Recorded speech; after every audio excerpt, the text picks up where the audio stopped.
बहुत समय पहले उत्तर भारत के एक छोटे से गांव में चंद्रपाल नाम का एक साधारण किसान रहता था। वह ना पढ़ा लिखा था, ना ही उसके पास धन दौलत थी।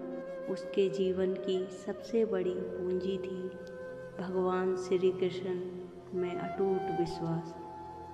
चंद्रपाल रोज सुबह सूरज निकलने से पहले उठता, यमुना किनारे जाकर स्नान करता और मिट्टी से बने अपने छोटे से मंदिर में श्री कृष्ण की मूर्ति के सामने बैठ जाता। उसके पास ना फूल होते, ना चंदन, ना दीपक, बस शुद्ध मन और सच्ची श्रद्धा होती।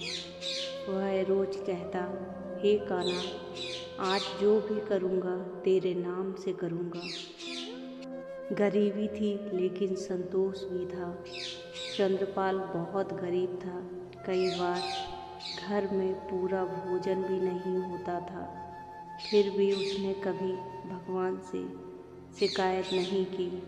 जब भी कोई दुख आता वह बस इतना कहता, कान्हा, तू जानता है, तू ही करेगा।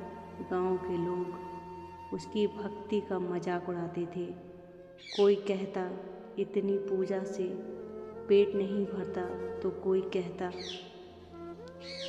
भगवान अगर होते तो तुझे अमीर बना देते। लेकिन चंद्रपाल बस मुस्कुरा देता। एक साल गांव में भयंकर सूखा पड़ा। खेत सूख गए, अनाज खत्म हो गया। लोग भगवान को कोसने लगे, लेकिन चंद्रपाल रोज मंदिर में जाकर और जोर से भजन गाने लगा। श्याम तेरी लीला न्यारी है।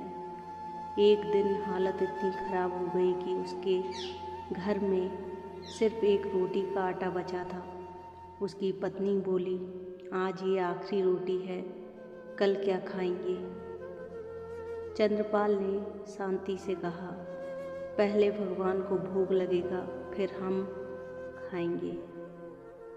उसने बड़ी श्रद्धा से रोटी बनाई, श्री कृष्ण के सामने रखी और बोला, कान्हा, आज तेरे लिए यही है, स्वीकार कर।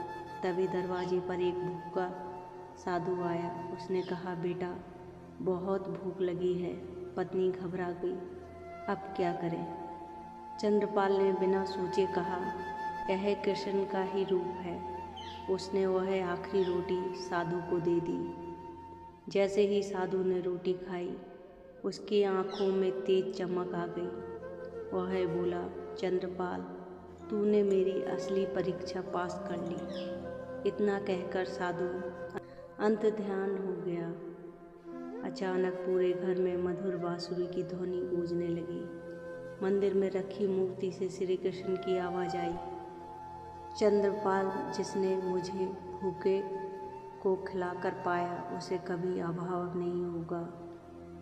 अगले ही दिन गांव में जोरदार बारिश हुई। चंद्रपाल के खेत लहलहा उठे, जबकि आसपास के खेत बर्बाद रहे। लोग हैरान रह गए। जो लोग उसकी भक्ति का मजाक उड़ाते थे, वही अब उसके चरणों में बैठने लगे। लेकिन चंद्रपाल आज भी वही साधारण किसान रहा। उसने कहा, कृष्ण की कृपा का मतलब धन नहीं, संतोष है। इस कथा से हमें यही सीख मिलती है कि भगवान भाव देखते हैं, दिखावा नहीं। सच्ची भक्ति में स्वार्थ नहीं होता।